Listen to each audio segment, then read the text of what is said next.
Since the dawn of humankind, there's always been conflict. And while war is a terrible thing, it often leaves behind traces, discoveries, and stories that are straight up mind-blowing. From terrifyingly destructive devices found carelessly discarded to eerie underwater graveyards, get ready for battle as we charge through some of the most amazing and unexpected military finds. Uncovering the unbelievable. While a soldier's job is to serve and protect, sometimes they make pretty good detectives too. This picture was reportedly taken in May 2003 near Kirkuk, Iraq, after the 173rd U.S. Airborne Brigade discovered 999 gold bars hidden in a truck during a routine traffic inspection. The shimmering stockpile was reported to be worth close to $250 million, according to a Pentagon official, and this isn't the only time a military find has struck gold. The internet is full of wild stories about people finding abundant riches in strange places, and out of the stories that are true, you'd be surprised how many of these discoveries have a military connection. One of the wildest stories starts with Nick Mead, a military enthusiast and tank collector who owns the aptly named tank driving experience school, Tanks a Lot, in Northamptonshire, UK. While perusing eBay looking for his next tank trinket in early 2017, Nick stumbled across a Chinese Type 69 battle tank for $38,000. Built in the early 1980s, the tank was a Chinese copy of the Russian T-54 design, which has been touted as the most produced tank in history, with almost 100,000 having been manufactured. Unlike its inspirer, a Chinese Type 69 is considered quite the rarity in the tank world, with less than 4,500 manufactured since its introduction in 1958. It's safe to say Nick was more than a little excited. When the Chinese Type 69 arrived at Tanks a Lot, Nick got to work on it right away, examining the tank's condition and setting about replacing damaged parts. As part of the process, the Tanks a Lot team search every nook and cranny of newly recruited tanks for safety reasons. These are armored vehicles, many of which with explosive capabilities after all. During the search on their newly arrived Chinese tank, Nick and team found something rather odd. It looked as though one of the fuel canisters was jammed up, and what was more, it looked like something very different to fuel was inside. As one of the Tanks a Lot team members reached in, no one knew what to expect. But what came next was beyond unbelievable. After struggling with the weight of whatever was inside, Nick's colleague pulled out what at first looked to be a brick. A very gold brick. Further examination revealed that this looked to be a brick of gold bullion. Tanks a Lot had quite literally struck gold. And it didn't stop there. Like a magician pulling rabbits from a hat, every time a hand went into the canister, it emerged brandishing yet another gold bar. And they kept coming until there were 5 gold bullions in total, with a value of $2.7 million. With a seriously life-changing amount of money on the line, the question of whether or not Nick could keep the gold was on everyone's lips. Unfortunately, the concept of finders keepers isn't always true when it comes to valuable discoveries like this. Nick had to turn over his bullion badge to the police who, as per standard protocol, are then supposed to take steps in finding the rightful owner of the gold. While it might put a dampener on treasure hunters everywhere, the aim of the rule is to make sure that important archaeological items are preserved correctly and not destroyed through improper use or storage. The question of how exactly the gold stash ended up tanked was never definitively answered, but this treasure did leave one main trail to follow. The main theory goes that the gold bars were stolen from Kuwait during the invasion of the nation in 1990. During the conflict, Iraqi soldiers notoriously looted billions of dollars worth of valuables from Kuwait during the occupation, only some of which were returned. What's more, it's widely documented that the Chinese Type 69 was used in the Persian Gulf War after China sold more than 2,000 of the tanks in the 1980s. But 1 year after the incredible tank full of gold discovery, it was reported that the question of whether or not Nick would be allowed to keep the gold was still unanswered. And with no recent updates, we can only assume that he is still in millionaire's limbo. If Nick does get to keep the gold though, he can forget calling his company Tanks a Lot. A more suitable name would be Tanks a Bullion. back-in-time bombs. While the Vietnam War ended in 1975, it's estimated that there are still around 800,000 tons of unexploded bombs scattered across the country just beneath the ground. Also known as unexploded ordnance, leftover bombs from days of conflict pose a significant danger to civilians going about their daily activities. In April 2021, local farmers in Vietnam's Song Nam commune found a 750-pound live bomb while working at a rice field. The bomb was an M117 destructor, a type of mine that uses what's known as a magnetic proximity fuse. This fuse is intended to be triggered off by the presence of metallic objects like tanks and submarines, and it's a miracle that no farm equipment had triggered it in the 5 decades it had been laying there. With lurking hazards like this found disturbingly commonly, countries with a history of war need to be extremely careful when taking on new construction projects.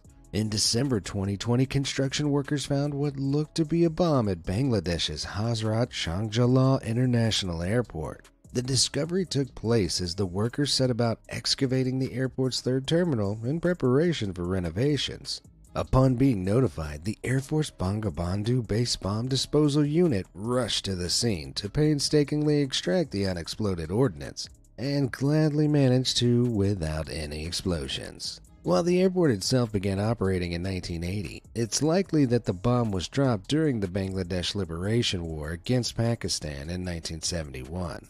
Terrifyingly, it was built over completely unknowingly, and it sat lurking under the feet of countless unwitting airport goers for decades. So if the thought of a bomb at an airport wasn't scary enough, just think how you'd feel knowing you were walking over one that had been there for 49 years and could have gone off at any moment.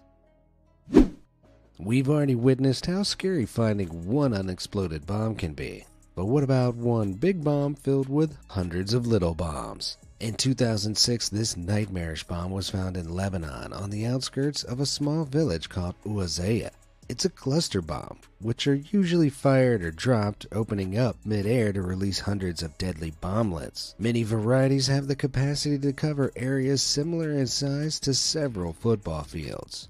Because of their capability for mass destruction, including of civilians, the use of cluster bombs is considered highly controversial, which gives the locals of that small village all the more reason to be grateful that this one didn't go off as intended. Underwater Graveyard. Located 1,000 miles north of the island of New Guinea, Chuuk Lagoon was Japan's main and most formidable naval base in the Central Pacific Ocean during World War II. The lagoon is a part of the 607 islands that make up the Federated States of Micronesia, which receives an average of just 19,000 visitors per year, making it one of the least visited countries on the planet. Despite not having many visitors, the lagoon has a lot of secrets, but you'll have to swim to find them. During World War II, Chuuk, along with many other Pacific islands, played an important role in the Asia-Pacific conflict, which pitted the Allies against Japan. In February 1944, the U.S. Navy launched a massive air, ship, and submarine offensive on Chuuk Lagoon that resulted in the destruction of a large portion of the Japanese fleet. In fact, the destruction of the attack, dubbed Operation Hailstone, was so vast that Chuuk Lagoon became known as the world's largest underwater graveyard. After the war, the sunken Japanese ships and aircraft were left to rust at the bottom of the lagoon. The world moved on, and the underwater graveyard at Chuuk Lagoon was forgotten.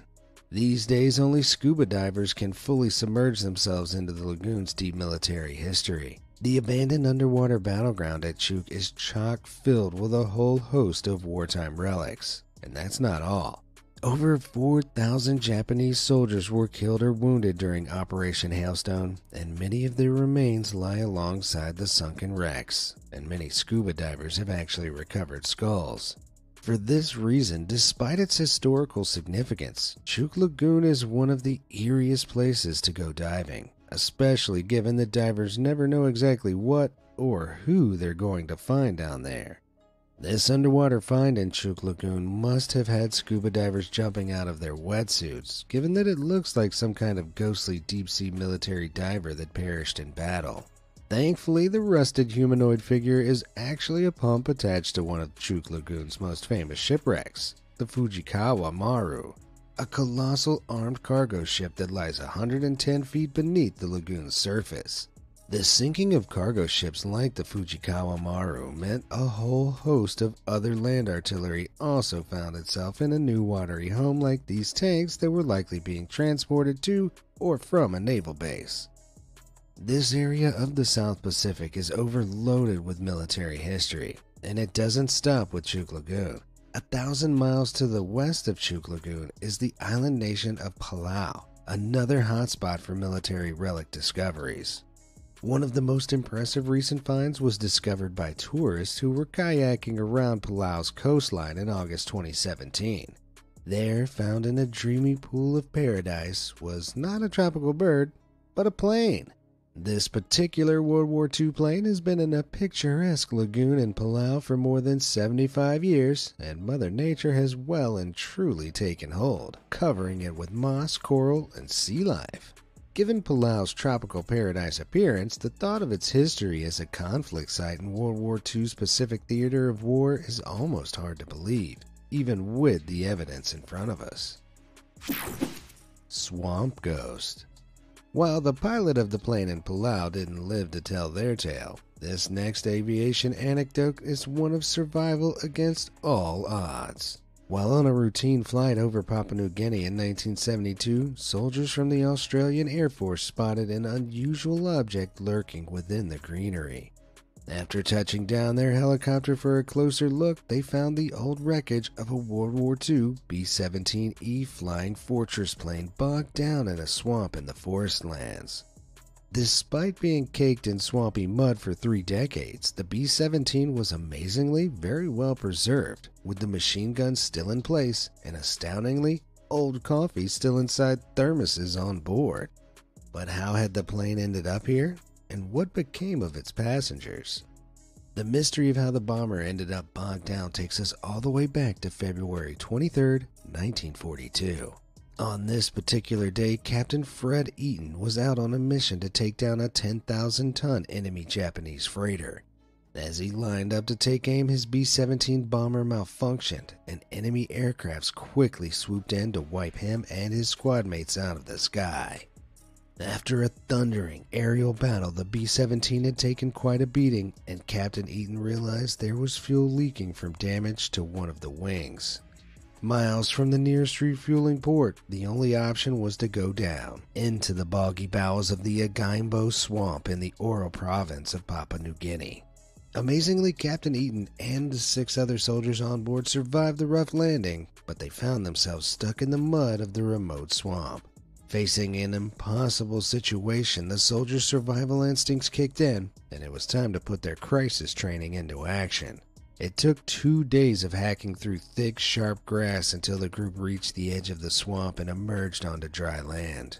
By that time, they were completely ravaged with mosquito bites and infected with malaria. But against all odds, they stumbled across a group of locals who took them to a nearby village for help. After a night of rest, they traveled downriver in canoes where they were met by Australian officials for rescue. The 9 soldiers arrived at Port Moresby on April 1st, a full 36 days after their crash, and returned to duty after just a week in hospital. Due to its remote location, the plane wreck remained in place, and its eerie appearance left locals severely creeped out, so much so that they dubbed it the Swamp Ghost. Unlike its passengers, it took the Swamp Ghost a lot longer to escape the bog. After hearing of the B-17's rediscovery in 1972, military relic enthusiast Fred Hagen and David Talichet decided to set out into the treacherous swamp to find out more. The crocodile-infested Agaimbo swamp is known to be very dangerous, and few dare to enter its depths willingly.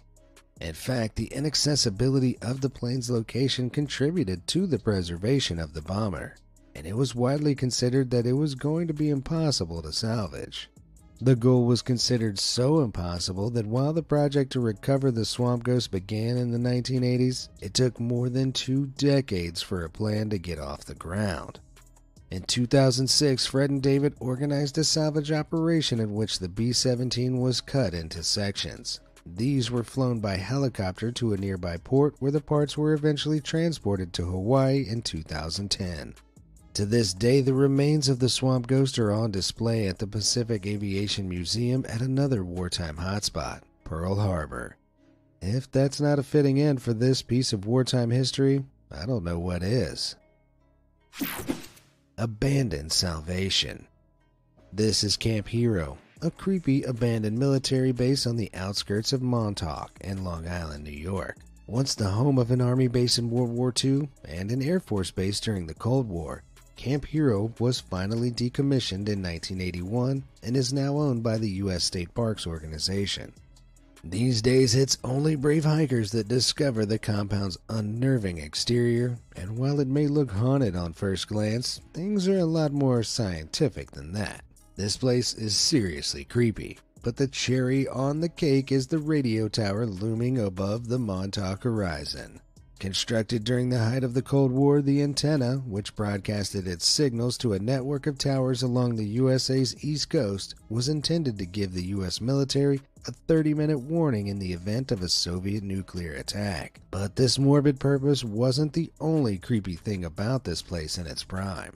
In 1992, author and conspiracy theorist Preston Nichols published a book entitled The Montauk Project: Experiments in Time, in which he wrote about the alleged kidnapping of children who were taken to the facility and endured mind-altering experiments conducted by the government. If all that sounds just a little too familiar, then things are about to get even stranger for you. Crazily enough, Camp Hero is the real-life inspiration behind the spine-chilling Hawkins Laboratory and Netflix's smash hit Stranger Things.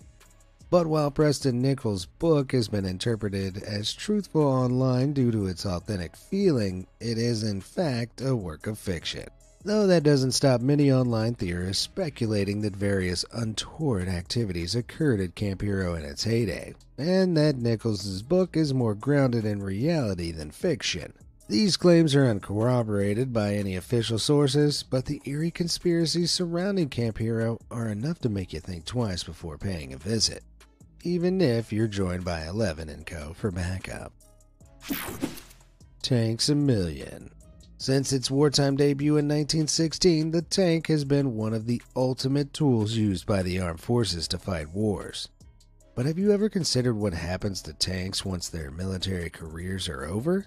Designed to be almost indestructible by nature, disposing of tanks is a weighty job. Usually, tanks recovered from battlefields are stripped for their valuable parts and then taken to scrap metal yards. But clearly, some get left behind. While this may look like an ancient fossil, this is a 20th century tank that dates back to the Second World War and was discovered by the Norwegian Heavy Engineering Battalion in August 2007 in Norway. After the Second World War, the Norwegian military obtained a surplus of German tanks called Panzers that were given up in light of the Axis powers' defeat. And let's just say the Norwegians put these tanks to use in an interesting manner. In 1953, the Norwegian Army built a defensive fort very close to Bardufoss Airport and Airfield in northern Norway. The purpose of the fort was to have readily available heavy weapons with the range to cover all entrances to the airfield in case of enemy forces moving in to take over as Germany had done in 1940. For the ultimate defensive barrier, the Panzer tanks were half buried in concrete and a hole was cut into the bottom for use with a tunnel that would funnel ammo in and out of the tank in the event of a standoff. By the 1960s, however, the fort had expanded and extra fortified positions had been created, rendering the Panzers redundant. So the tanks were fully covered with concrete and were forgotten after the fort was disbanded in the 1980s. That is, until they were dug back up in 2007 after rumors of their existence re-emerged. Dang, when I try to dig up something cool, all I ever find is boring old ancient treasure troves. Is it so much to ask for a tank or two? From concrete to countryside now, this eerie snap of an abandoned tank in a beautiful field was taken on the island of Shumshu. Shums who, I hear you ask?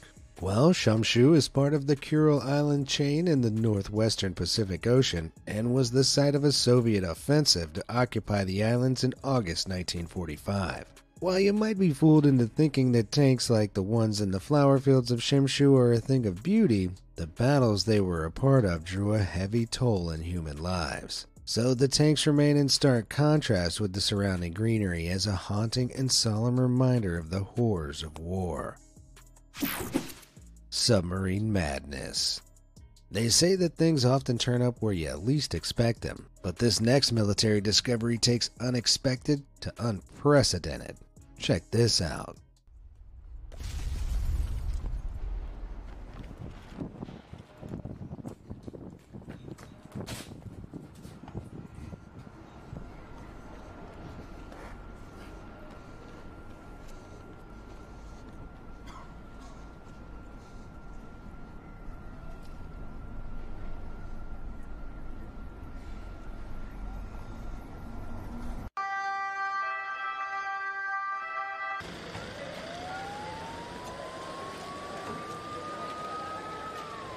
On October 1st, 2013, residents of Milan, Italy woke up to what looked to be an utterly baffling catastrophe right on their doorsteps. There, in the middle of the street, was a submarine that had burst through the pavement from below. While this might look like one of the messiest military missions of all time, things weren't what they appeared to be. The elaborate stunt turned out to be a clever advertising campaign dubbed Protect Your Life, or in this case, Protect Your Car, set up by the agency M&C Saatchi Milano for insurance company Europe Assistance. The point of the advert was meant to show the importance of protecting your possessions, as you never know what unforeseen events might take you by surprise. While the reality behind that street submarine turned out to be less than historically accurate, there are plenty of real-life submarine discoveries that give a true glimpse into military history. During World War II, a recorded 52 U.S. submarines were lost, with a total of 3,506 personnel going down with them. One of these missing submarines was the USS Grayback, which, despite its eventual disappearance, was one of America's most successful submarines of the Second World War.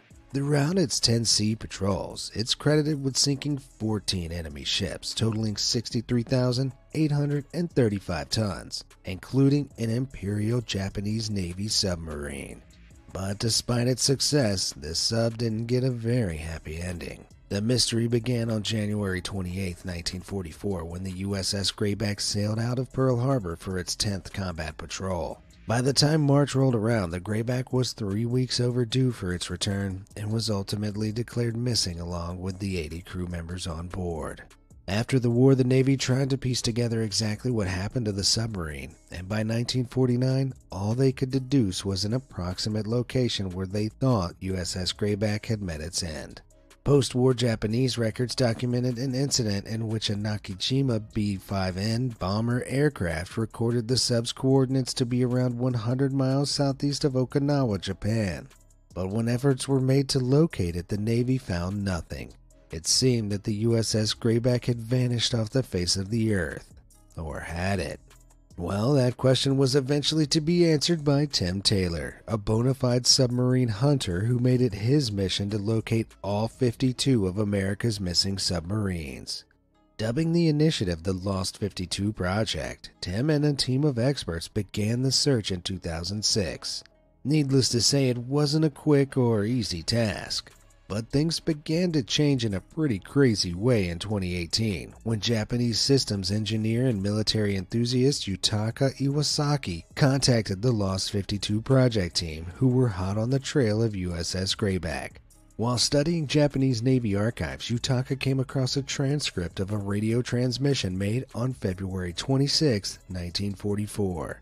His analysis of this revealed that the original translation of the Japanese documents referencing the Grayback had included an error in the coordinates of the Grayback's location.